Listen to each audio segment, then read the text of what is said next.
alihi wa sahbihi al-khairi wa sallam tasliman katsira. Rabbi shrah li sadri wa yassir li amri wahlul 'uqdatam min lisani yafqahu qawli. Rabbana zidna ilma warzuqna rahmah. Allahumma inna ala dzikrika wa syukrika husna ibadah. Ya muqallibal qulub tsabbit qulubana ala dinika wa ta'atik. Raditu billahi rabban wa bil islam dinan wa bi Muhammadin nabiyyan wa rasulan wa Qur'an imama wa ij'alna muslimin wa muslimat ikhwan. Hadirin hadirat rahimani rahimakumullah, puji dan syukur kepada Allah Subhanahu wa taala dihadirkan bagi kita di versi terbaik seorang mukmin, yaitu dibangunkan dalam keadaan sehat walafiat di pagi hari, dalam keadaan sehat, dalam keadaan aman, dan dalam keadaan dicukupkan rezeki oleh Allah. Jadi 3 syarat kebahagiaan itu cuma 3 aja. Seorang mukmin dibangunkan oleh Allah di pagi hari dalam keadaan sehat, aman, ya, aman dalam keadaan aman, tidak ada peperangan, tidak ada yang mengganggu diri dan keluarga. Kemudian Allah cukupkan rezekinya hari itu, sehari itu. Orang kebayang hari itu makan apa, ya, jadi udah tahu hari itu makan apa, nah itulah kebahagiaan dunia. Jadi seolah-olah dia menguasai dunia, ya.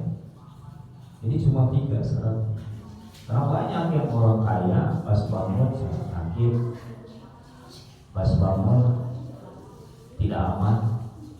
Karena merasa aman dan tidak aman ini justru bagi orang-orang yang banyak kekayaannya itu tidak dapat biasanya. Banyak itu merasa tidak aman. Banyak ketakutan hidupnya. Takut mobil ini, takut tabungan ini, takut harta berkurang. Takut semua. Ya, coba beda dengan orang yang biasa aja, tidak terlalu banyak harta di dunia. Maka ketika hidupnya, ketenangan itu, keamanan itu makin nyata dalam hidupnya. Ya namun dikhawatirkan, imam kita dikunci biasanya. Ya, pokok kunci imam biasa aja. Tapi kalau orang-orang yang kaya, pokok kunci imam dewa bingung luar biasa, tidak tenang luar biasa. Ya. Jadi inilah standar kebahagiaan. Jadi sederhana. Ya, jangan pakai standar orang lain kalau hidup itu supaya bahagia. Jadi hari ini kita benar nggak sehat? Alhamdulillah. Benar nggak aman? Ya, tidak dikejar-kejar kesusahan, tidak dikejar-kejar masalah, ya, aman tuh. Kemudian saya yakin, ya, kita di sini tuh bahkan sudah dari kemarin hari Sabtu bakalan makan apa, saking sejahtera ini. Ya, saya yakin ayam sekarang cara ngayuan biasa gitu. Ayam sekarang cara nyiap sebelah, saking bahagianya, saking udah sejahtera kita. Ayam rencana makan di luar, ayam rencana ke Cibiu, ke mana, Palpera, sekarang aja ya nanti saking senangnya, ya, yang nyelotek, bukan yang bawa, ya. Saking bahagia dan dijamin oleh Allah. Biasa saraya, apalagi tanggal muda, biasanya gajian, gitu ya, belanja kemana-mana, wah itu luar biasa bahagia ini. Jadi sehari standar kebahagiaan mukmin itu sehari-hari. Besoknya mau Allah, bukan berarti mau Allah seharinya, apa mau Allah sehari. Ya. Tapi tetap kita berjalan waktu gunakan yang terbaik dalam hidup kita, ya. Gitu. Waktunya ngaji, waktunya sholat, ya. Waktunya ibadah, waktunya kerja, waktunya mengabdi, waktunya nyari ilmu. Jadi semua itu ada waktunya, ya. Dan patokan waktu kita adalah waktu sholat, waktu yang utama yang jadi patokan hidup itu sholat. Yang lainnya adalah ya menyesuaikan waktu sholat. Ya. Jadi yang lainnya itu menyesuaikan waktu sholat, bukan yang utama yang kerja dan sebagainya. Bukan. Kerja itu bisa gawe membuat di subuh luhur cok dek naon bagi laki-laki ngelamun misalnya gawe maka nyarilah kerja. Jadi kerja itu bahagia. Kenapa? Karena nunggu waktu duhur. Ya itu kan mau merasa kerja itu sebagai ibadah. Ya. Jadi semua waktu kita menunggu waktu sholat. Jadi sudahkah hari ini tanya kepada diri kita, kalau kita masing-masing sudahkah sholat itu setiap waktunya dirindukan oleh kita? Ya, bukan dihindari, tapi dirindukan. Iraha di duhur, iraha di asar, iraha di maghrib, iraha di isya, iraha di subuh. Itu, ya, gitu. Berarti kita sudah merasa bahagia bertemu dengan Allah, ya. Karena pertemuan yang paling dekat di dunia dengan Allah itu ya di dalam sholat, gitu ya. Itu pertemuan yang paling indah. Ya. Makanya sebagai qurratu a'yun nanti sebagai penyejuk qalbu, penyejuk mata itu adalah sholat. Ya. Kita apa penyejuk matanya? Makanya kalau ada istilah orang cuci mata, sholat minta. Dan jalan-jalan kamu kan supaya orang cuci mata, padahal kotoran mata, tinggali aura, tinggali batu, ya kan? Cuci mata sholat. Nah sekarang pertanyaannya, sudahkah sholat itu menjadi penyuci mata bagi kita dan penyuci kalbu? Pertanyaannya adalah karena rata-rata dari kita sholatnya juga sukaro, juga mabok, teu apal anu diucapkeun, teu apal anu dilakukeun. Sama juga orang ngomong gitu, teu apal, teu sadar. Ya. Kenapa? Karena kebiasaan berucap itu menjadikan kita tidak sadar apa yang kita ucapkan. Kebiasaan. Kayak Fatihah kan udah kebiasaan tuh, sambil nurutan aja bener. So kerana Fatihah nurutan ya bener, sampai waladhdallin itu. Saking ngesieun biasa. Misalnya kalau macam Fatihah nurutan bener udah. Gitu, sama nurutan gitu. Ya. Saking apa terbiasa. Tapi akhirnya makna tidak nyampe ke dalam kolom kita. Karena ya kita harus sadari dan bertobat kepada Allah. Kita harus akui bahwa selama ini kapan kita belajar Al-Fatihah itu sama arti dan maknanya.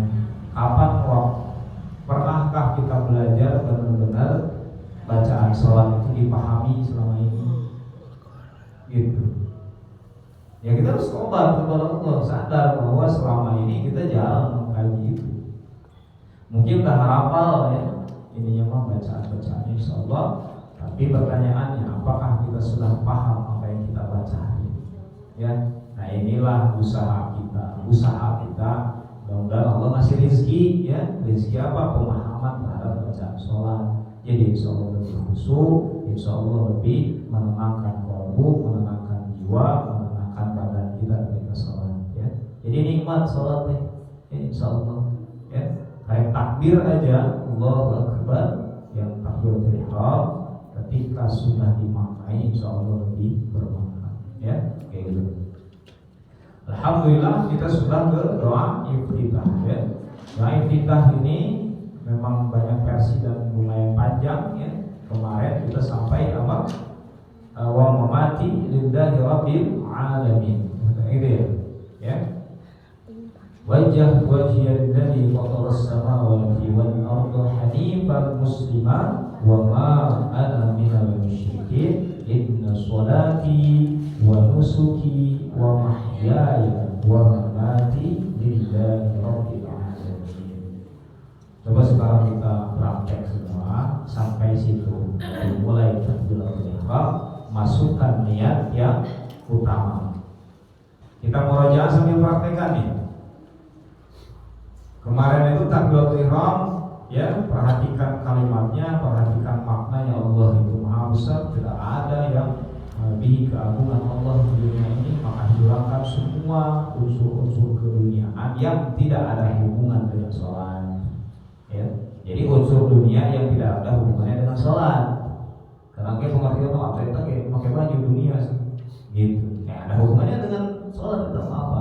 Untuk kaum sholat. Ya.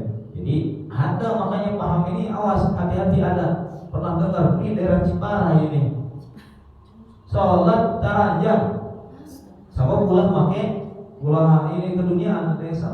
Itu tahun 2000 berapa saya lupa, udah dibubarkan. Itu taranjang. Jadi namanya Islam murni. Jadi murni itu di taranjang. Nah, dia hati-hati ya. Jadi poekan KB di poekan oleh sholat ya. Taranjang KB sholat itu sudah dibubarin. Bisa jadi pemahaman begitu murni, jadi keduniaan dihilangkan, seolah-olah baju ini adalah keduniaan yang mengganggu sholat. Tidak. Dunia yang ada hubungannya dengan sholat pakai pakaian, ya, alas, semua perangkat keduniaan pakai. Nabi juga ngajarin begitu, ya. Jadi tidak menghilangkan apa. Bahkan ada yang bisa ngiri ulang sebenarnya. Mikir. Kenapa saya orang baju? Ini kan membantu. Bayangin kalau jamaahnya Allah Imam Nawawi baru udah sholat, ya, gitu. Ya ada. Kita sama-sama dunia ini. Mikir lah dipakai pas sholat. Ada itu mau sedang kacamata ulang, kopiah ulang, baju ulang. Akhirnya jadi Islam murni kita. Ayo Islam murni mungkin jarang dengar ya. Ada namanya Islam murni, jadi sholat segala dibuka. Padahal bukan itu pengertiannya ya. Justru ibu-ibu segala ditutup. Ibu-ibu kan waktu sholat segala ditutup kecuali wajah dan telapak tangannya gitu kan. Segala ditutup, iya mah dibuka. Makanya sudah melenceng ya. Ya, jadi kemarin ketika Allah Akbar masukkan niat yang 4 utama saja. Apa kemarin 4 utama? Niat apa? Niat nama sholat. Pertamanya apa? Niat sholatnya. Itu ta'yin sholat. Itu apa? Diwakil kami sholli atau saya sholat. Bahasa ini bahasa Sunda Indonesia ini saya sholat. Kemudian yang kedua ta'yin apa? Keparduannya. Fardu atau sunnah. Jadi sholli fardu misalnya. Kemudian yang ketiga nama sholatnya, misalnya sholat subuh, sholat duhur, sholat apa. Kemudian yang keempat, kalau makmum dia harus ada niat bermakmum atau niat menjadi makmum. Nah, minimal 4 ya. Jadi kalau bahasa ininya misalnya kita sering usolli waktu subhi, udah cukup segitu, kemudian makmum kan sederhana ya, kan lebih enak tuh. Usolli niat saya sholat fardu subhi, ya, fardu subuh kan tadi kefarduan ya. Kemudian makmuman ya lebih sederhana. Allah kalau pakai bahasa Arab ya kayak tadi usolli fardu subhi makmuman kan lebih enak tuh. Allah dalam hati yang tadi ya, kayak gitu. Atau pakai bahasa Indonesianya apa jadinya? Niat saya sholat fardu subuh jadi makmum gitu. Allah nah hati mana aja yang termudah bagi kita. Pakai bahasa Sunda ya. Niat habis sholat subuh fardu subuh makmum atau jadi makmum. Udah, itu yang utama. Dan itu lebih singkat. Nah hari ini biar tidak bingung kita, pakailah yang itu yang wajibnya aja dulu ya. Oke, bisa jadi pas berniat hari sunah-sunah araya mau sarau kata ini ayo mustaqbal kiblat araya hari yang penting aduh bisa gitu. Karena apa? Karena kadang-kadang tersolat ketika takbir panjang tuh lebih hese kan kalau ya. Nah kalau kita kan masih papaliut yang segala rupa, maka ambil ambillah yang wajibnya dulu kita belajar. Kalau udah lolos yang wajib-wajib itu boleh nanti tambah. Tapi menurut saya lebih enak yang wajibnya aja. Ini jarang juga dibahas. Akhirnya banyak yang merasa kesusahan niat dalam kelompok takbir. Iya kan? Ya kebayang coba usolli sampai lillahi ta'ala tuh. Ayat rokaat ini jumlah rokaat ada mustaqbilah kiblatinya, ada adaannya, ya. Sampai lillahi ta'ala. Allah, yes, kemana ini? Bingung kalau orang malu pakai pikiran gitu. Akhirnya apa? Ulang lagi, was-was setan masuk situ. Allah, candai jadi. Kan kayaknya yang gitu. Itu yang jadi kritik juga sekarang yang ngikutin madhab yang tidak begitu. Oh, ini nyusahin diri. Ada coba ya bismillah, Allahu Akbar. Boleh, silakan. Ya. Tapi kita pakai yang madzhab Imam Syafi'i itu begitu, ya. Kenapa? Karena niatnya rukun bukan syarat. Kalau rukun harus ada di dalam sholat, dan dalam sholat diawali dengan takbir, kan gitu. Nah, beda posisi sebenarnya. Dua-duanya wajib. Imam Ahmad juga mewajibkan, tapi sebagai syarat, ya. Ya itu. Coba kita ucapkan dulu yang wajibnya apa? Sholli, misalnya subuh. Sholli fardhu subhi makmuman. Ya, coba saya lagi. Sholli makmuman. Itu yang wajib. Tinggal ganti itu. Sholli fardhu maghrib, sholli fardhu apa lagi? Isya misalnya. Tinggal ganti itunya sama. Nah, coba kita masukkan ketika Allah Akbar. Kita praktekkan coba ya.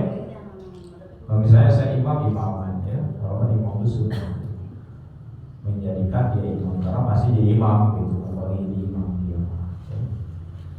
Coba kita praktekkan dengan posisi apa ini, karena harus dilatih. Kalau nggak dilatih, ini kan ilmu praktek, bukan ilmu teori.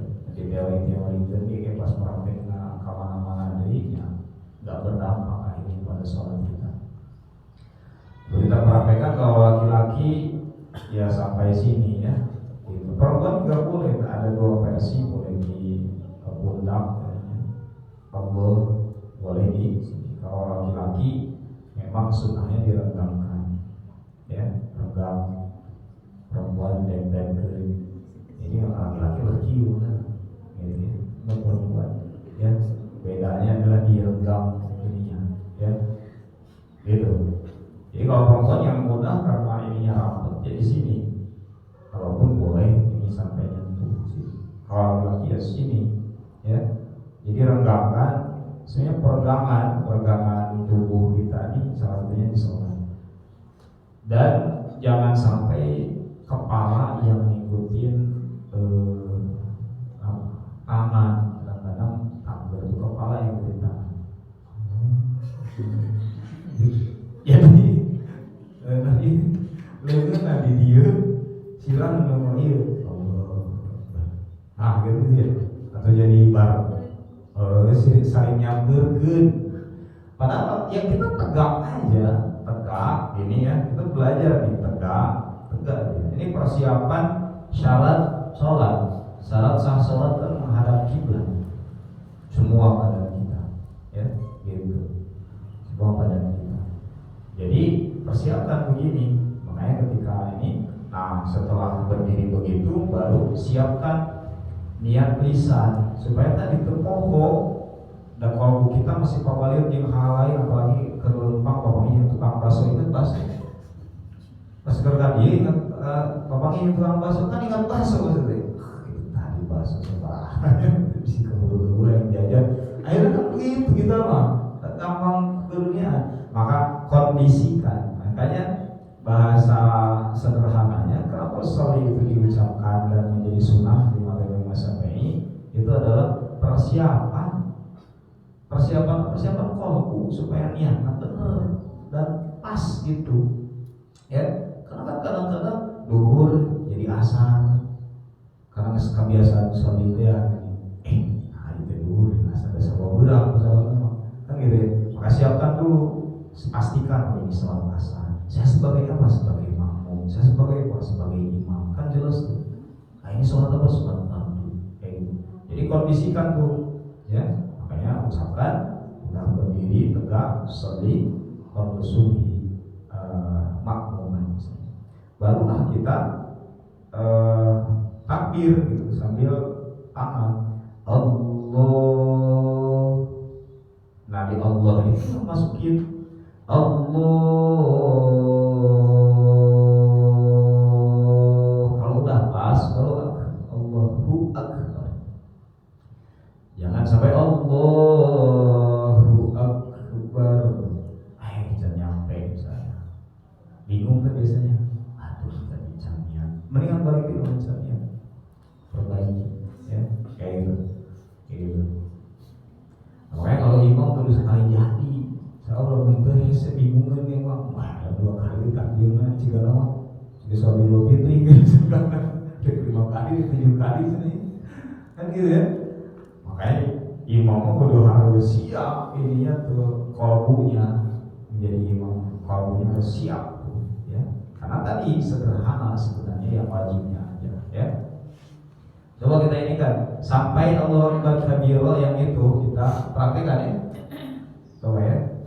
Misalnya saya dulu, kemudian bawa bapak ibu, kemudian setelah takbir nanti Allahu Akbar kabira kita baca bareng ya. Saya kita dari takbir ya. Allahu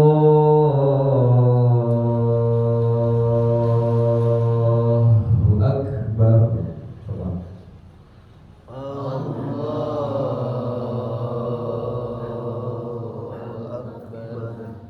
Baca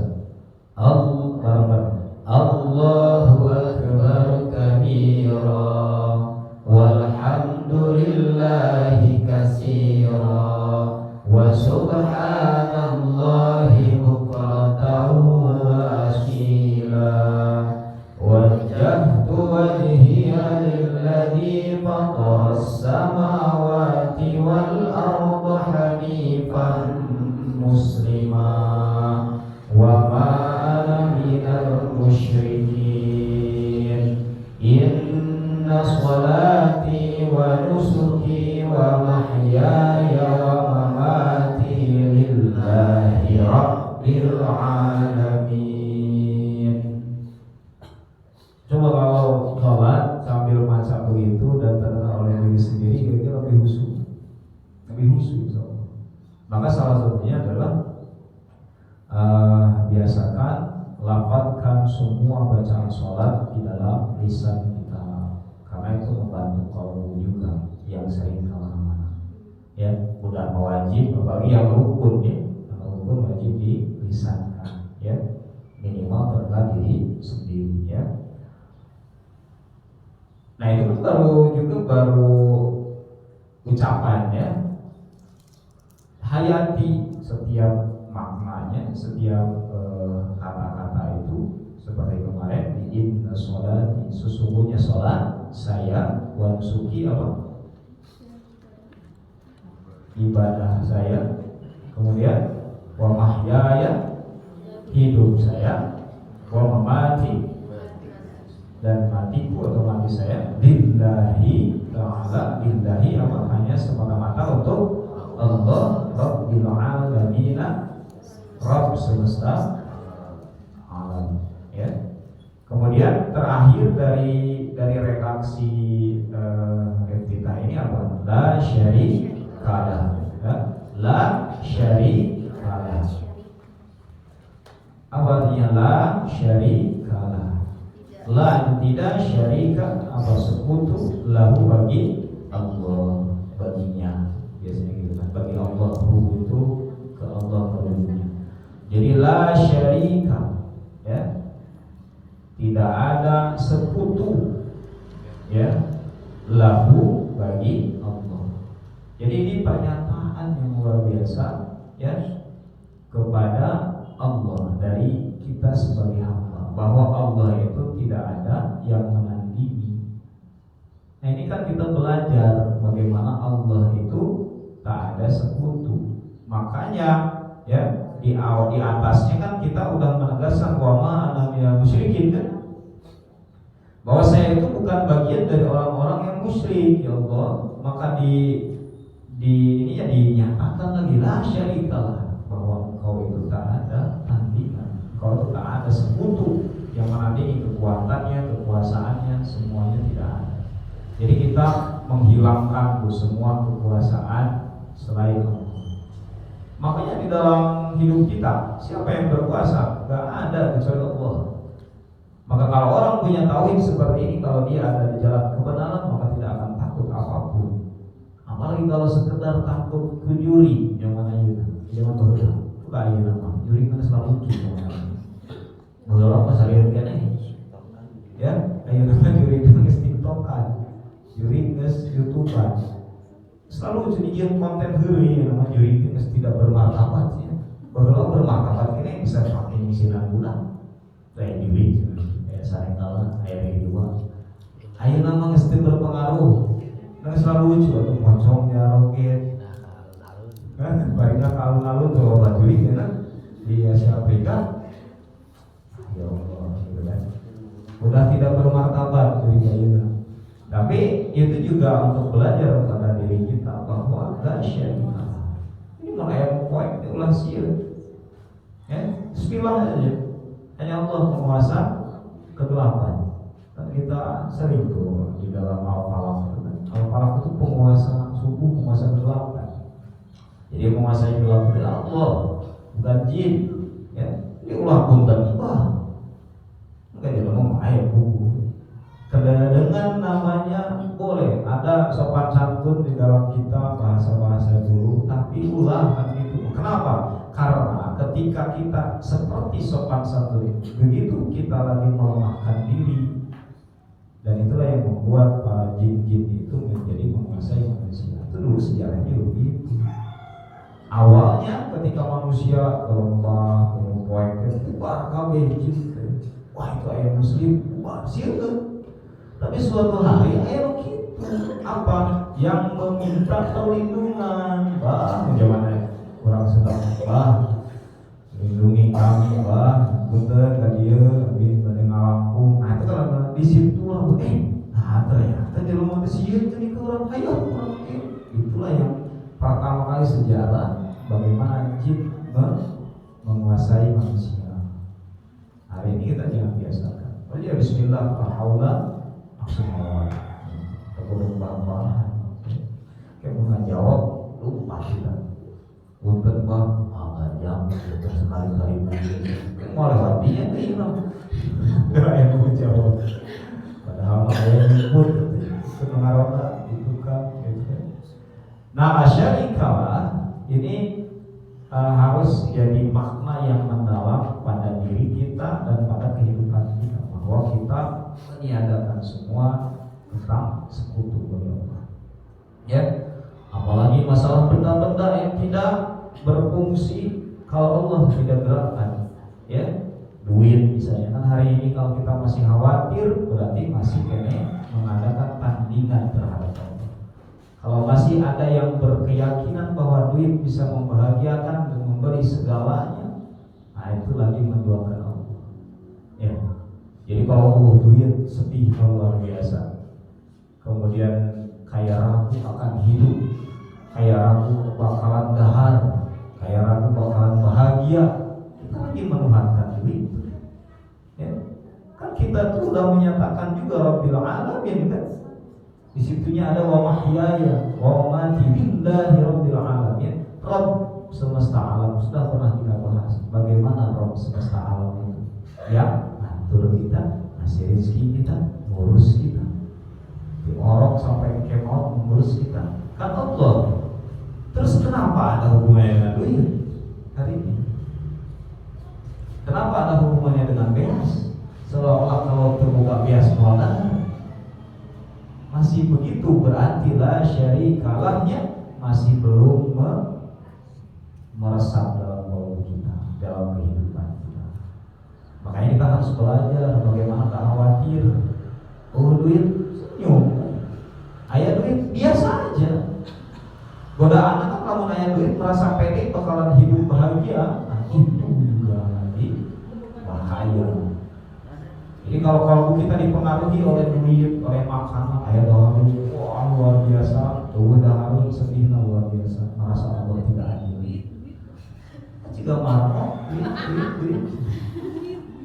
ya, mata bahwa lama senang menang ngobat duit, udah ngukut marah, ayo nama ese ngukut lah, ya, udah marah, ayo nama kebayang jika burit sorokan, sarua soalnya beda suku hukum.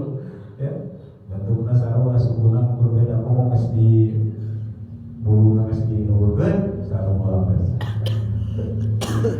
gitu ya.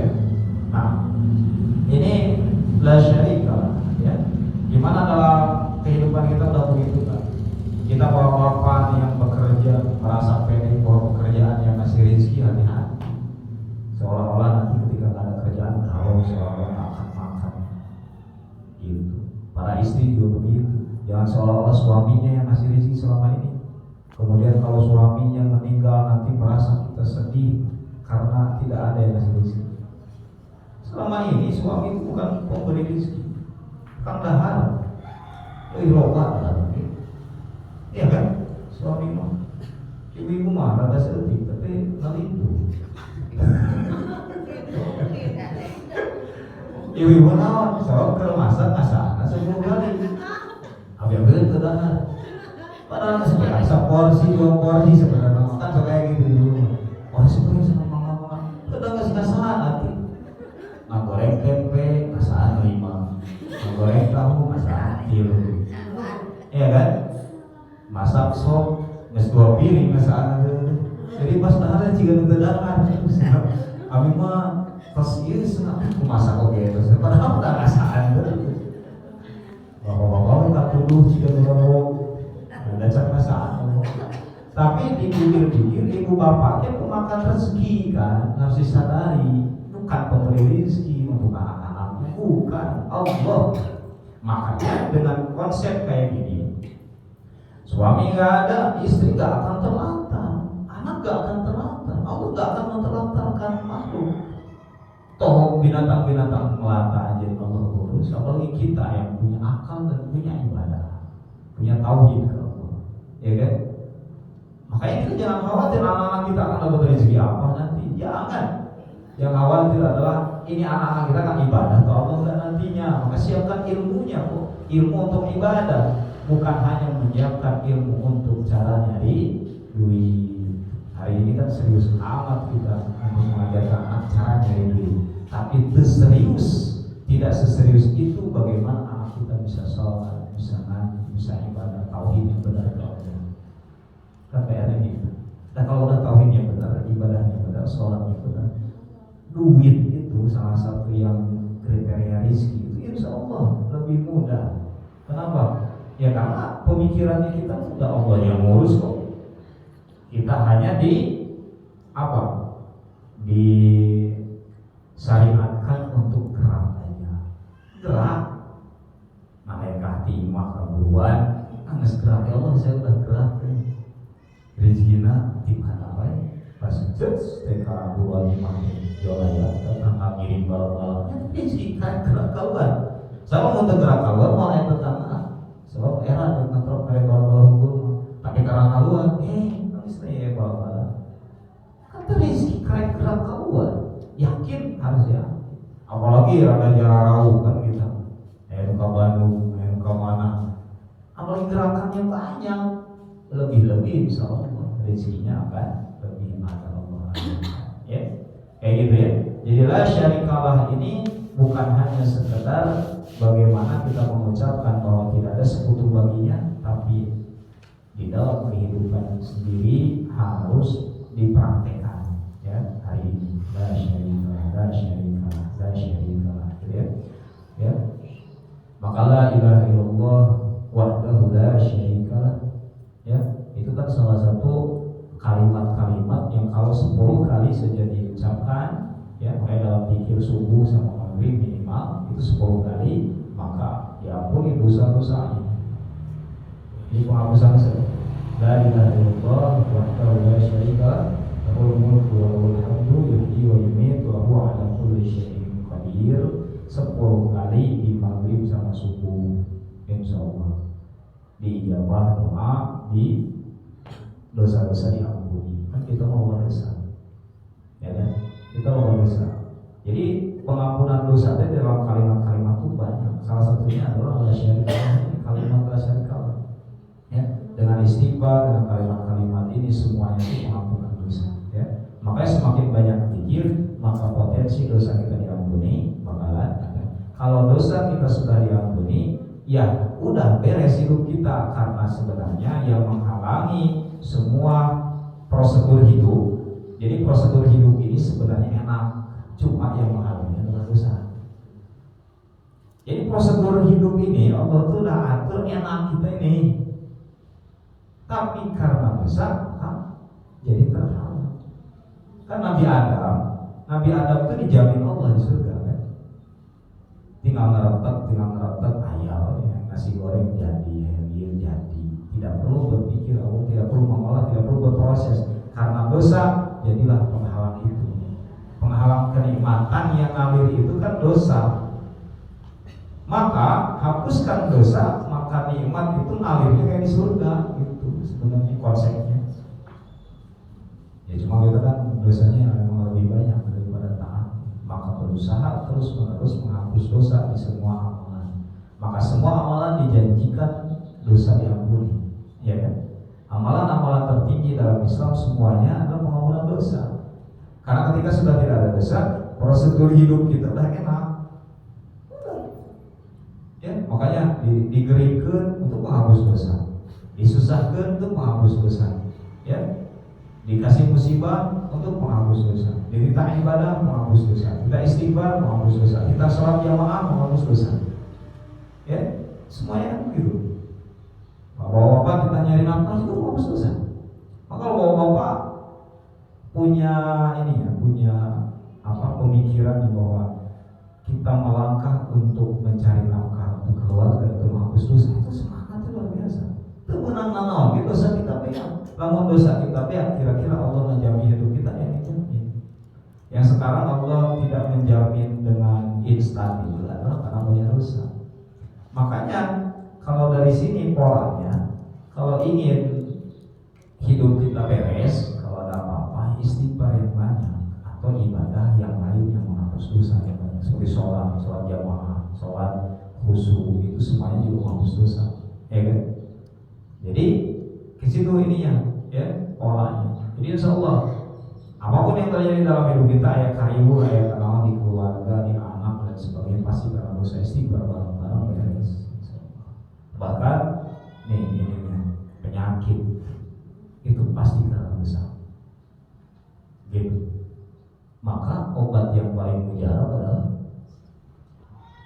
istighfar, ibadah. Silakan aja istighfar. Ya Allah, saya boleh pada diri sendiri, ya. Jadi kanker hal itu. Cuma kan metode ini kalau kurang iman nggak akan berlaku. Coba ibu nyeri huntu misalnya, ya. Nyadar kalau ini dosa kita, kemudian banyak istighfar, minta kepada Allah, ya. Insya Allah sembuh. Pakai metode nanti, ya. Tapi kan kita langsung pasti kan dokter gigi. Gak gitu. Kenapa? Karena tersabar, terkuat. Padahal aku dokter gigi diberi obat sari, ngapain kekerasan? Betul nggak? Coba cek obat sakit gigi, kata obat tidur. Dan itu dosisnya kalau terus-menerus merusak tubuh. Supaya kan nyeri gitu. Sari pas sudah nyeri itu, nyeri. Tambah ada di obat, jadi gawean saya menipu diri, hati-hati. Obat-obat segala di dalam dunia kedokteran, ya, rata-rata itu pasti ada bagiannya obat tidur. Silakan aja, apapun penyakitnya. Makanya kan minum obat peringatan nanti pula nyobiran. Tapi kalau ngantuk, kenapa? Kalau memang obat kalau disarekeun seolah-olah cager, ya.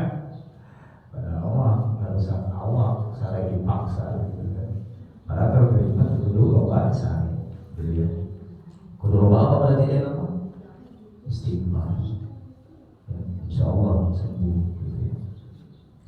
Itu makna la syarikalah yang harus kita maknai di dalam kaum kita, bahwa Allah itu satu-satunya zat yang menguasai, yang mengurus, yang akbar, yang seperti di awal, yang segala puji hanya bagi Allah, yang subhanallah, itu yang Allah itu maha suci. Maha suci itu kan berarti salah satu maknanya adalah Allah itu bersih dari kezaliman terhadap makhluk. Ini subhanallah aja kalau kita maknai bahwa Allah itu suci, bebas dari zalim pada makhluk. Berarti apapun yang Allah berikan, kalau kita yakin subhana, itu Allah tuh adil gitu. Karena gak zalim pada diri kita. Makanya doa Nabi Adam adalah apa? Kita ini mengakui zalim pada diri sendiri, bukan Allah yang zalim pada kita. Makanya itu tadi, kalau kita ada apa-apa dalam hidup, berarti ya pasti ada pelanggaran ke Allah. Itu ya, sadari diri gitu ya, kayak gitu. Tapi ulah tarik iman ke batur sambil ayo beri muhabbat dosa gitu ya, gitu. Memang hati-hati juga kalau konteksnya ini. Kalau udah akrab boleh, kalau anak kita, istri kita boleh lah gitu. Oh ya, kalau dosa istighfarnya gitu. Tapi kalau orang lain mau nengokan diri, nengokan setruk misalnya, kalau rumah sakit, bapak obat dosa, ingat juga nama kayak gitu. Memang iya perlu sadar dia, tapi cara penyampaiannya mungkin apalagi yang tidak terlalu kenal harus hati-hati. Ulah diponis oleh kita, walaupun kita yakini itu secara pribadi gitu ya, kayak gitu. Pakai contoh lah kalau mau. Pakai contoh apa? Ya kayak Nabi Ayub ketika sakit dulu, saya beliau adalah apa pertama sabar, kedua minta ampun. Nah gitu kan kayak disangkal kadang disebut loba dosa, ngomong gitu kan. Padahal itu loba dosa. Sebab lamun ditanya sebaliknya, emang itu dosaan atau paling setik dosa apa semua? So kalau pakai naik tenung aku anu setik dosa. Pasti ngakunya paling loba dosa kan? Karena begitu waktu mau si loba dosa, boleh kan? Padahal yang ditanya asli mah ngaku kita yang paling loba dosa. So kayak ayat tuh ngaku dosa paling setik di dia. Di antara lain. Udah kletik. Tuh. Ngaku mah ngomong loba, kabeh beri loba. Berarti kita teh kabeh loba dosa, dosa. Tapi persoalannya ibadah jeung istighfar mah paling loba tuh. Nah lamun istighfar yang ibadah apa sih ngaku paling penting? Istighfar paling sedetik, ibadah paling sedetik. Ari dosa aku paling loba. Ini aneh gitu teh ya. Dosa mengaku paling loba, ari ibadah jeung istighfar paling sedetik. Rada-rada gitu nih. Ya, ini untuk kita sendiri ya. Terutama untuk saya pribadi, hari ngaku loba dosa, hari ibadah masih males. Ngaku loba dosa, istighfar masih dihitung. Ya dihitung kita mah 100 masih berat, ya kan? Makanya udah jangan terhitung sama sekali sekarang nih, ya. Istighfar kita, la ilaha illallah, subhanallah, Allahu akbar, alhamdulillah. Semua zikir itu semuanya ada fasilitas pengampunan dosa, ya. Gitu. Itulah syarikalah. Jadi satu aja ya, supaya ini, karena kalau banyak kemarin juga pasti kelewat. Mari kita cek misalnya. Coba Allahu Akbar artinya kabiran,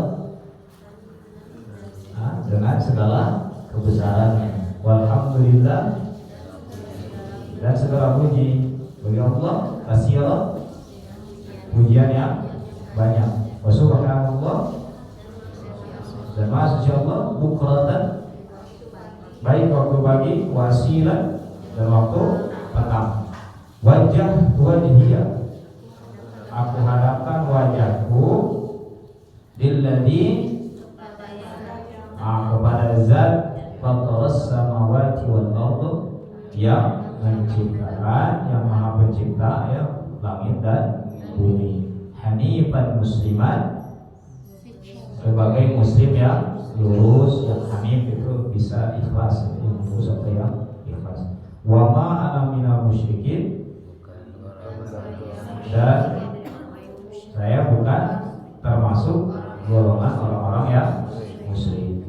Inna sholati, sesungguhnya sholatku, wa nusuki, dan ibadahku atau sembelihanku, makna satunya lagi, wa mahyaya, dan hidupku, wa mamati, dan matiku, lillahi, hanya untuk Allah, Rabbil alamin, Rabb semesta alam, la syarikalah, tidak ada sekutu bagi Allah atau baginya, lahu, bagi Allah.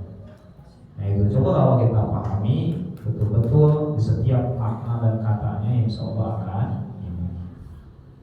Nanti kalau udah ada beberapa rakaat misalnya, kita bisa praktekkan benar-benar di sholat, diucapkan dan dipraktekkan bareng-bareng, itu lebih kerasa.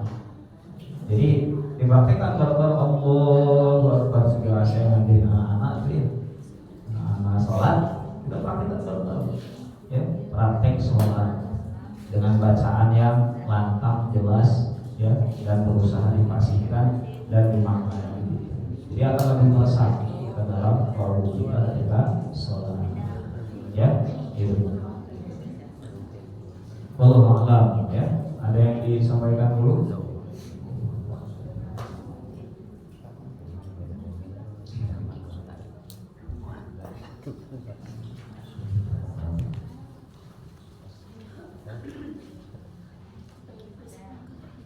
Baik, kita lanjutkan bacaan, ya. Baca yang masih as-solat kemarin, udah beres. As-solat beres. Beres kita. Beres. Pindah.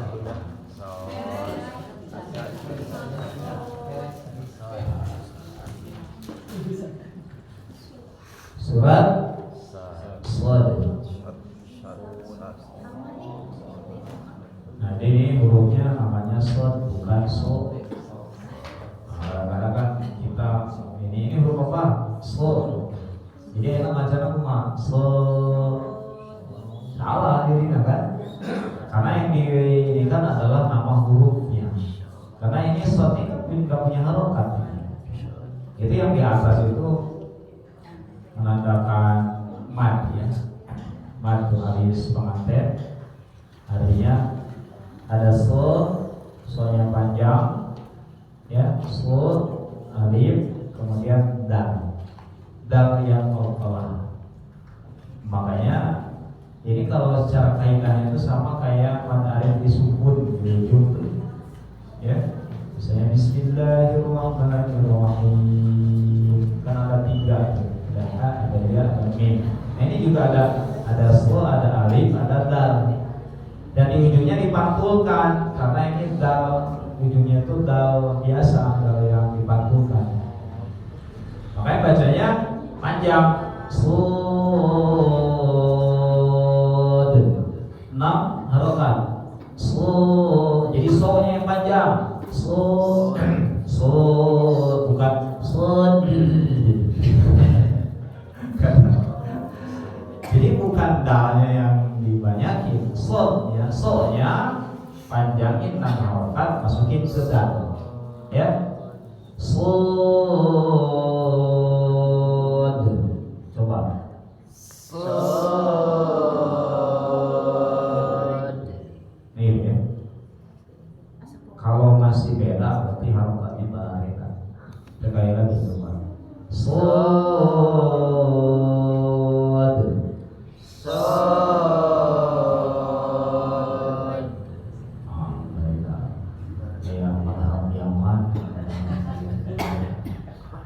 Ya, jadi guru panjang. Karena kalau pendek ya sod, itu kan gak harokat tuh.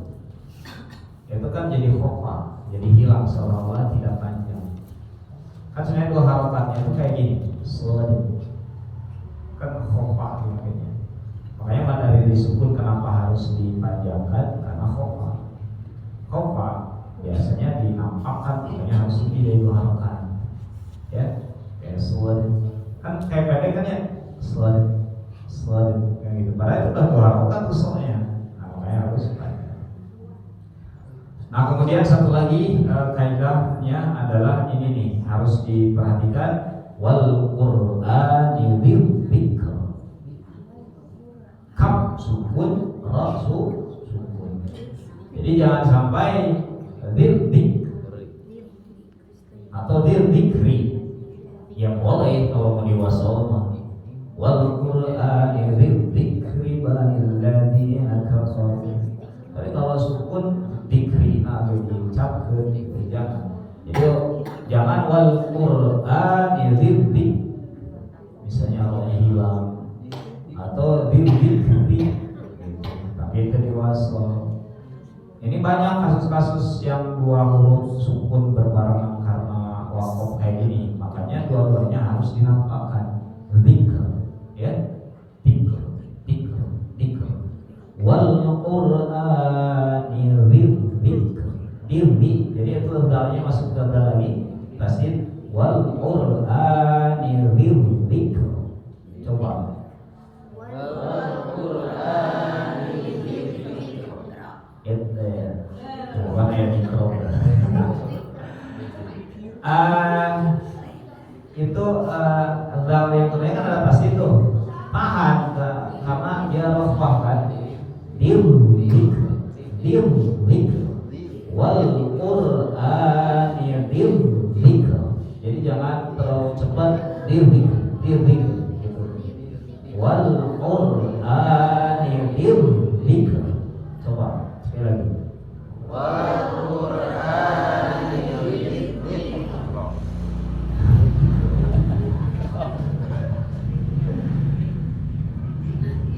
Jadi dzikr itu memang bisa bisa dilantangkan sama suaranya atau 50% dari suara kita. Dzikr. Jadi jangan sampai nggak ada banget dzikr. Nah, itu mau menghilangkan satu.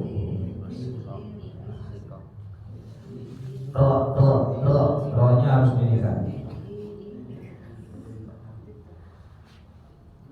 Coba nih saya inikan satu contoh dari siapa yang suka baca.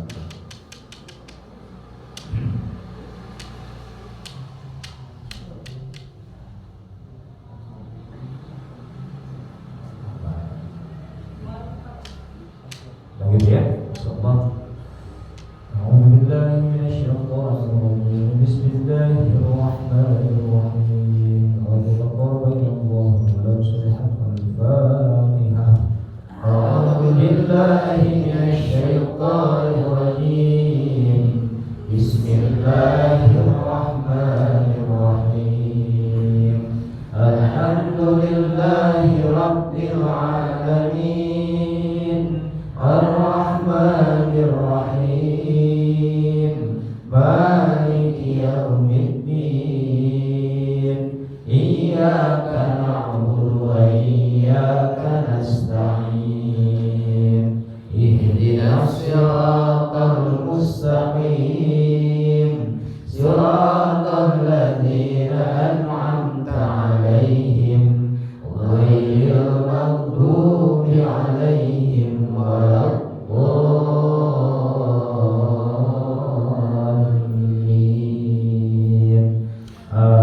Amin. Bismillahirrahmanirrahim. Shad wal Qur'ani dzikr. Balil ladzina kafaru fi 'izzatin wa shiqaq. Kam ahlakna min qablihim min qarnin fanadaw wa la tahina manas wa 'alimu an ja'ahum mundirun minhum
الصابرين بل لما يذوقوا عذاب أم عندهم خزائن رحمة ربك العزيز الوهاب أم لهم ملك السماوات والأرض وما بينهما فليرتقوا بالأسباب جند ما هنالك مهزوم من الأحزاب كذبت قبلهم قوم نوح وعاد وفرعون ذو الأوتاد وثمود وقوم لوط وأصحاب الأيكة أولئك الأحزاب إن كل إلا كذب الرسل وما ينظر هؤلاء إلا صيحة واحدة ما لها من فواق وقالوا ربنا عجل لنا قطنا قبل يوم الحساب اصبر على ما يقولون واذكر عبدنا داود ذا الأيد إنه أواب إنا سخرنا الجبال معه يسبحن بالعشي والإشراق والطير محشورة كل له أواب وسجدنا ملكه وآتيناه الحكمة وفصل الخطاب وهل أتاك نبأ الخصم إذ تسوروا المحراب إذ دخلوا على داود ففزع منهم قالوا لا تخف خصمان بغى بعضنا على بعض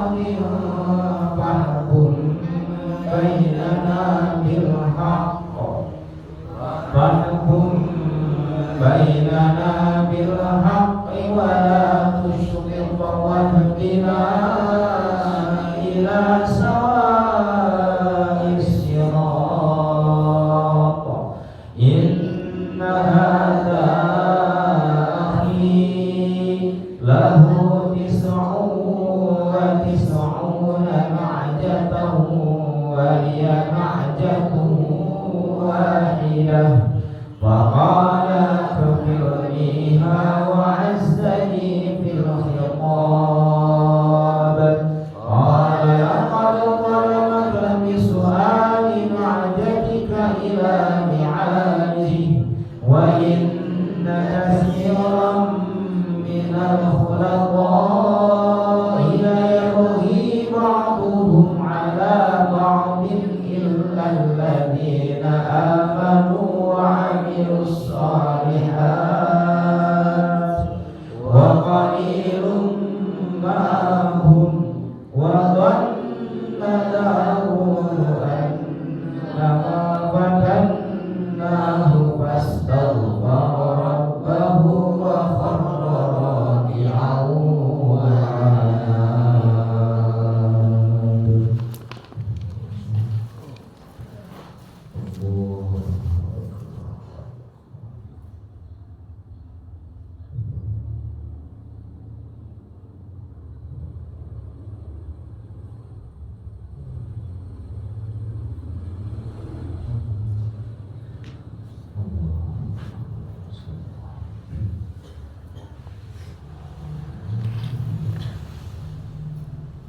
فغفرنا له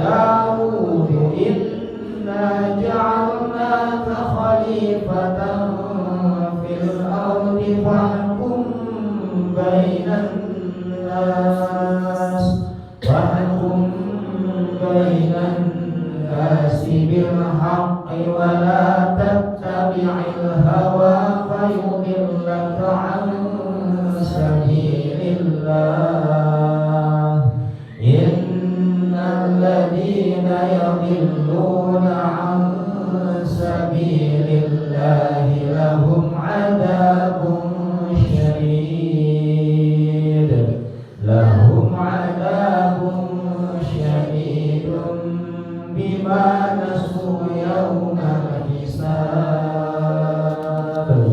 Shadaqallahul adzim. Itu tadi di ayat 21 yang wahal ataka naba'ul khasm. Nah kan kasusnya sama nih ya. 21 ada wahal ataka naba'ul khasm. Kan itu ada mim di atas. Nah mim di atas itu wakaf lazim. Jadi disunahkan berhenti gitu. Itu bukan tanda apa kita biasanya, bukan idgham gitu ya. Maka berhenti di situ wakaf lazim. Maka wakaf lazim saking pentingnya biasanya di pinggirnya aja tuh ditandai wakaf lazim. Coba perhatikan di pinggir itu. Ada wakaf lazim itu di pinggir. Saking penting maksudnya lazim itu ini ada wakaf lazim itu dia di bawah. Itu saking harus gitu ya. Nah ini cara bacanya ya kayak tadi sama, dua huruf disukutkan berarti nabaul khasm. Jadi ujungnya mim khasm. Sod itu kan ini rohwah ya, maka ada sedikit memanjang kemudian turun. Jadi jangan terlalu buru-buru juga. Nabaul khasm. Karena apa? Karena sod kan rohwah, ada rohwahnya. Khasm. Alirkan dulu sodnya khasm. Kemudian balangkan dengan al-khasm.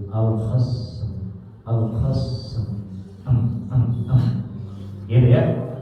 Jadi jangan salah di nabaul khasm. Ini banyak di dalam Quran yang seperti ini. Allahumma arhamna bil Quran waj'alhu lana imaman wa nuran wa hudan wa rahmah.